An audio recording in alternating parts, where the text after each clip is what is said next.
நல்ல கேள்வி. இந்த கேள்வி நீங்க கேட்டா இதுக்குள்ள இருக்கிற ஒரு உண்மையும் நீங்க எதிர்பார்த்து சொல்றீங்க. அதே நான் 25 கார்ல போகணும், அங்கே இங்கேயும் பட்டாசு வைக்கணும், தலைவா வாழ்க தலைவா வாழ்க காத்து இந்த வாரம் அந்த வாரம் சொல்லி இப்படிப்பட்ட அரசியல் காணாமலே போனா. நான் வந்து ஒரு கட்சியா இருந்திருக்கேன், நான் ஒரு நடிகர் பெரிய, நான் ஒரு பாப்புலர் லீடர் அப்படின்னு சொல்லிட்டு கூட நீங்க போட்டு என்ன செய்யணும்னா எதுக்கு நான் பசியோடு காத்து கொண்டிருக்கிறேன். யாரும் பின்னாடி ஒரு சத்தம் ஐயா யாரும் இல்லையா, ஒரு உனக்கு தண்ணி குடிச்சு போயா அப்படின்னு ஒரு அம்மா வந்து சொல்லி எப்படி இருக்கு நினைச்சு பார்க்கணும். எதையும் சாதிக்க முடியும், எந்த சவால்களையும் சந்திக்க முடியும், எதிர்கொள்ள முடியும் என்ற பிரகாத்தமான ஒரு நெஞ்சொலி ஒரு வீரனாக ஒரு போருக்கு இருப்பதுதான் வீரனுக்கு.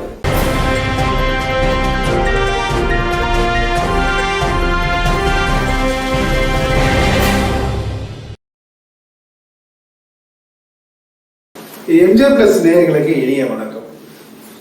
இந்தியாவில் மாணவர்கள் சேர்ந்து ஒரு புரட்சி செய்து முதலில் ஆட்சி அமைத்த மாநிலம் அசாம். மாணவர்கள் ஒன்று கூடி அசாம் கணபரிஷத் மாணவர்களுடைய வலிமையான இளைஞர்களும் மாணவர்கள் ஒன்று சேர்ந்து ஒரு மாபெரும் ஒரு சக்தியை, ஒரு புதிய அரசை நிறுவினார்கள். பிரபலகுமார் மகந்தா மாணவர்கள் சார்பாக அசாம் மாநிலத்தில் முதலமைச்சராக பொறுப்பேற்றார். அவருக்கு பல்வேறு விதமான இடையூறுகளையும் இடைஞ்சல்களையும் அன்றைக்கு இருந்த மத்திய அரசு ஏற்படுத்தி இருந்தாலும் அதையெல்லாம் தகர்த்தெறிந்து மாணவர்களின் சார்பாக ஆட்சி அமைத்த பிரபலகுமார் மகந்தா பல்வேறு விதமான அரசின் முக்கியத்துவத்தை இந்தியாவில் பெற்றார். என்ன காரணம்னா, இளைய தலைமுறையும் மாணவர்களும் ஒன்று கூடி அவருக்கு பக்கபலமாக அனைத்து விதமான அரசியல் இடையூறுகளையும் நெருக்கடிகளையும் தடைகளையும் தகர்த்தெறிய உதவினார்கள் ஒவ்வொரு கட்டத்திலும். அதே போல தமிழக வெற்றி கழகம் தமிழ்நாட்டில் அசாம் கணபரிஷத்து போல மாணவர்கள் ஆதரவுடன், இளைஞர்களுடைய ஆதரவுடன், மாணவிகளுடைய ஆதரவுடன் கல்லூரியில் தொடங்கி பள்ளி கல்வி முதல் இருக்கக்கூடிய, அதாவது துவக்கநிலை பள்ளிகளில் முதல், அதாவது மேல்நிலை பள்ளி, கல்லூரி என பல்வேறு தளங்களிலும் அவருக்கு ஆதரவுகள் அதிகரித்து வந்தாலும் கல்லூரியிலிருந்து தான் அந்த அரசியல் விழிப்புணர்வே ஒரு மாணவர்களுக்கு வரும். அந்த வகையில் தமிழகம் முழுவதும் மாணவர்கள் மத்தியில் இப்போ ஏற்பட்டிருக்கிற ஒரு அசாதாரணமான ஒரு மௌன புரட்சி, ஒரு அமைதி புரட்சி, அது எப்படியெல்லாம் 2026 எதிரொலிக்கும் என்பதை நம்முடைய விரிவாக கலந்துரையாட இணைந்திருக்கிறார். அண்மையில் தமிழக வெற்றி கழகத்தில் இணைந்த மருத்துவரும் அரசியல் விமர்சகரும் முன்னாள் சட்டப்பேரவை உறுப்பினருமான திரு ஸ்ரீதரன் அவர்கள். வணக்கம். அதாவது பார்த்தீங்கன்னா, மாணவர்கள் ரொம்ப தெளிவாக இருக்காங்க, ரொம்ப அரசியல் ரொம்ப அவருக்கு ஒவ்வொரு தருணங்களுக்கும் உறுதுணையாக இருக்காங்க அப்படின்னு தகவல்கள் வந்துகிட்டே எதிர்நோக்கி போகுதுன்னா, இந்தியாவிலேயே பார்த்தீங்கன்னா முதல் முறையாக அசாம் கணபரிஷத், அதாவது காங்கிரஸுடைய பல்வேறு விதமான அந்த தாக்குதலை முறியடித்துக் கொண்டு முதலில் ஆட்சி அமைத்தார். முழுக்க மாணவர்கள் மட்டும்தான். அதுக்கு பின்புலமாக பல்வேறு விதமான காரணங்கள் கூறப்பட்டாலும் அதெல்லாம் தகர்த்தெறிந்து முதல்ல பிரபலகுமார் மகந்தா மாணவர்கள் சார்பாக அசாம் மாநிலத்தில் முதலமைச்சராக பொறுப்பேற்றார். அதன் பிறகு இந்தியாவில் அந்த ஒரு செல்வாக்கு விஜய்க்கு தான் இருக்குது அப்படின்னு பல்வேறு தகவல்கள் தெரிவிக்கின்றன. உங்கள் நல்ல கேள்வி. இந்த கேள்வி நீங்க கேட்டா இதுக்குள்ள இருக்கிற ஒரு உண்மையும் நீங்க எதிர்பார்த்து சொல்றீங்க. அதே நான் சொல்றேன். இல்ல, பிரபலகுமார் மகந்தா அன்னைக்கு ஒரு மாணவர் தலைவனாக இருக்கு. மாணவர்களுடைய போராட்டத்திற்காக, நலனுக்காக போராடி அசாம் கணபரிஷத் அந்த ஒரு கட்சி ஆரம்பிச்சு அது இந்தியாவே உற்று நோக்குங்கிற அளவில் அப்ப ரொம்ப பவர்ஃபுல்லா இருந்த காங்கிரஸ் அடிச்சு நொறுக்கி அசாம்ல ஆட்சி வைத்தார். இது ஒரு அரசியல் வரலாற்றில் ஒரு இடம்பெற்ற ஒரு முக்கியத்துவம். அவரை கவிழ்க்க பல்வேறு விதமான விதங்களே உள்பாத்தியவாதிகளையும் வளர்த்து விட்டார்கள் அப்படின்னு ஒரு குற்றச்சாட்டு அதெல்லாம் முறியடிச்சார். இது எல்லாம் இருந்தும் ஏன் அசாம் கணபரிஷத் இன்று வரை நிலைக்கவில்லை அப்படிங்கிற கேள்வியை உங்களுக்குள்ள நீங்க வச்சிருக்கீங்க. அதை நீங்க சொல்லல. அப்படி இல்லை. இல்ல அதை நான் சொல்லிதான் சொல்றேன். இந்த கேள்விக்கு விடையா சேர்த்தான் நம்ம சொல்ல போறேன். அதாவது சர்வைவல் ஆஃப் தி ஃபிட்டஸ்ட்ல சஸ்டைனபிலிட்டி முக்கியம். ஒரு அமைப்பை ஆரம்பிக்கும் போது அது நிலையா தடம் புரளாமல் நாளொரு மேனியும் பொழுதொரு வண்ணமாக வளர்ந்து வளர்ந்து படர்ந்து படர்ந்து விரிந்து விரிந்து ஊன்றி ஊன்றி பிடித்து பிடித்து எந்த ஒரு அசம்பாவிதமுக்கும் எந்த விதமான இயற்கை சீற்றங்களுக்கும் தாங்கி பிடிக்கக்கூடிய, நிலைத்து நிற்கக்கூடிய, எதிர்த்து நிற்கக்கூடிய ஒரு அமைப்பாக இருக்க வேண்டும் என்பது தமிழகத்தை துணைத் தலைவர் தளபதி. அதனாலதான் தளபதினு சொல்றாங்க, தீர்க்கமா இருக்காரு. அப்போ இது எல்லாம் வாட் ஆர் சேலஞ்சஸ். அதாவது ஒரு ஆராய்ச்சி பண்ணும்போது நமக்கு இந்த ஆராய்ச்சி பண்ணும்போது என்னென்ன கஷ்டங்கள் இருக்கிறதா இந்த லிமிட்டேஷன் சொல்லுவாங்க ஆங்கிலத்தில்.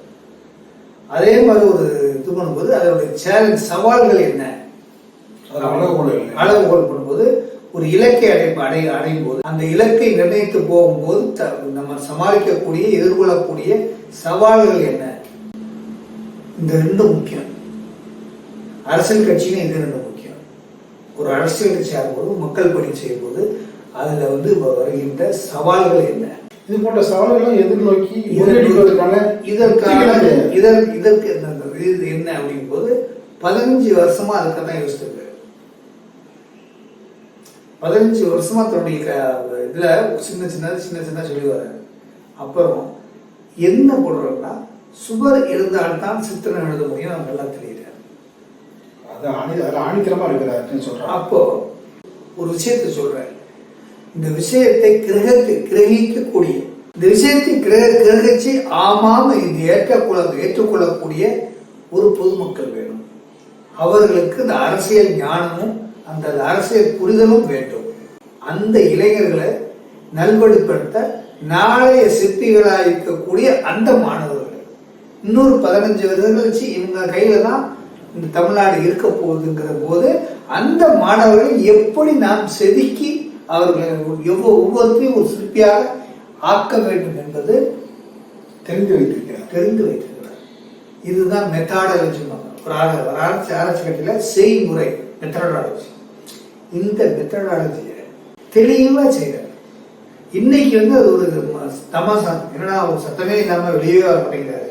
பரபரப்பு இருக்கணும், 25 கார்ல போகணும், அங்கேயும் இங்கேயும் பட்டாசு வைக்கணும், தலைவா வாழ்க தலைவா வாழ்க காத்து இருக்கணும், இந்த வாரம் அந்த வாரம் சொல்லிட்டு இருக்கோம்.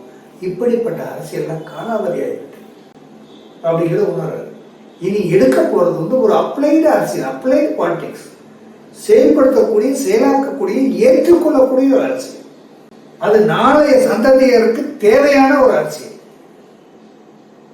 Futurist politics. அந்த அரசியலை செய்யணும்னா நம்ம தயார்படுத்தணும். இப்படி தயார்படுத்துறோம், நம்ம ஒரு போருக்கு போகும்போது என்ன படுத்துறோம், வீரர்களுக்கு ட்ரைனிங் கொடுப்போம். இந்த மாதிரி வந்தா நம்ம எப்படி தங்கிக்கணும், இந்த மாதிரி அட்டாக் வந்தா நம்ம பின்வாங்கணும், இந்த மாதிரி அட்டாக் பண்ணும்போது நம்ம இப்படி அட்டாக் பண்ணணும், இந்த மாதிரி இருக்கும்போது நம்ம பதுங்கிக்கணும். இப்படிங்கிறது போர் யுக்திகள் இதெல்லாம் சொல்லிக் கொடுக்கணும். இப்ப இந்த தேர்தல் யுக்திகளை எப்படி முதல் நம்ம தயார்படுத்திக்கிறது. குருஷேத்திர போர்ல கிருஷ்ண பரமாத்மா அர்ஜுனன் சொல்லி கொடுத்தாரு அந்த வித்தைகள். ஆமா, அப்படிங்கும் போது நம்ம எப்படி நான் தலைவனா இருக்கேன், நான் சமாளிச்சுக்கிறேன். ஆனா அந்த பொதுமக்கள், அந்த மக்களை நீங்க எப்படி தயாராகணும், நீங்க எப்படி தயாராகணும், உங்களை எப்படி தயார்படுத்துறது அப்படின்னு தயார்படுத்துறது.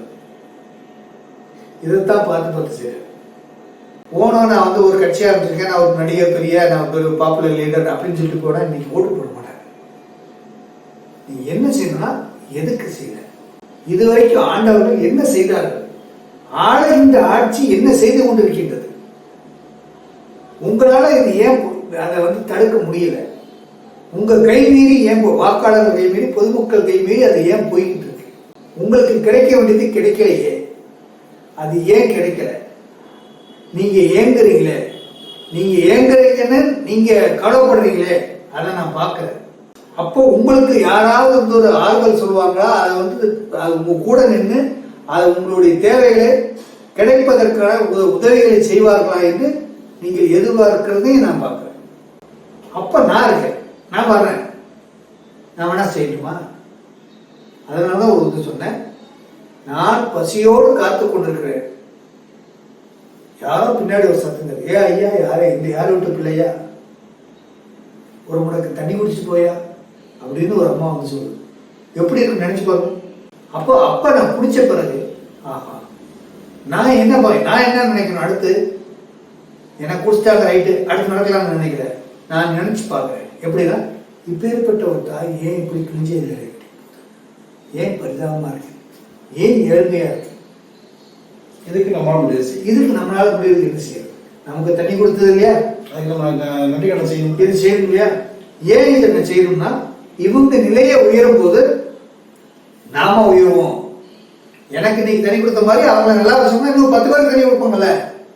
அவங்க வாழ்வியல் தரத்தை மேம்படுத்துறதுக்கு அதனாலதான் அந்த கட்டமைப்பை செய்யறாங்க. அதனாலதான் அரசியல் கட்சிகள் அரசியலா செய்யறாங்க.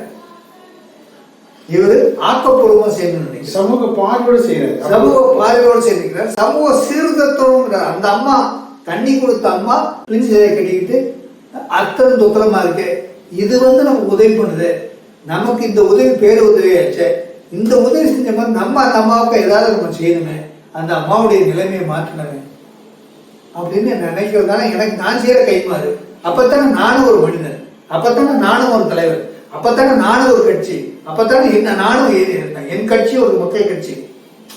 இதுதான் இந்த ஒரு அணுகுமுறை ரொம்ப களத்துல செய்யறதுங்கிறது சாதாரண விஷயம். அதனால நான் சொல்றேன், தமிழக வெற்றி கழகம் தமிழகத்திற்கு முறைப்படி படோவாதம் இல்லாமல், பப்ளிசிட்டி இல்லாமல், விளம்பரம் இல்லாமல், பகட்டு பண்ணாமல், வெளிச்சம் போட்டு காட்டாமல், அமைதியான முறையில், அறிவுபூர்வமான முறையில், அடக்கமான முறையில், ஆழ்ந்த சிந்தனையோடு, அர்த்தமுள்ள பார்வையில், தொலைநோக்கு எண்ணத்தோடு அடியெடுத்து வைக்கின்ற ஒவ்வொரு அடியும் அளந்து நெஞ்சை நிமிர்த்தி நேர்கொண்ட பாதையில் ஒரு இலக்கோடு, ஒரு வேட்கையோடு, ஒரு உளமான தன்னம்பிக்கையோடு, தைரியத்தோடு எதையும் சாதிக்க முடியும், எந்த சவால்களையும் சந்திக்க முடியும், எதிர்கொள்ள முடியும் என்ற திடகாத்தமான ஒரு நெஞ்சுறுதியோடு ஒரு வீரனாக ஒரு போர்க்களத்தில் இருப்பதுதான் வீரனுக்கு.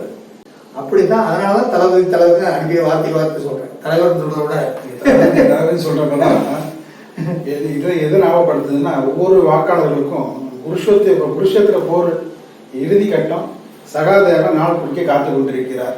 என்ன, இவர் கிருஷ்ண பரமாத்மாவாக லட்சக்கணக்கான அர்ஜுனர்களை தயார் நிலை வைத்திருக்கிறார். துரியோதனர்களுக்கும் கர்ணர்களுக்கும் தக்க பதிலை கொடுக்க தமிழக வெற்றி கழகம் களத்தில் தயாரா இருக்குது அப்படின்னு சொல்ல வரீங்க. நிகழ்ச்சி பங்கேற்று கருத்து தெரிவித்தமைக்கு இதே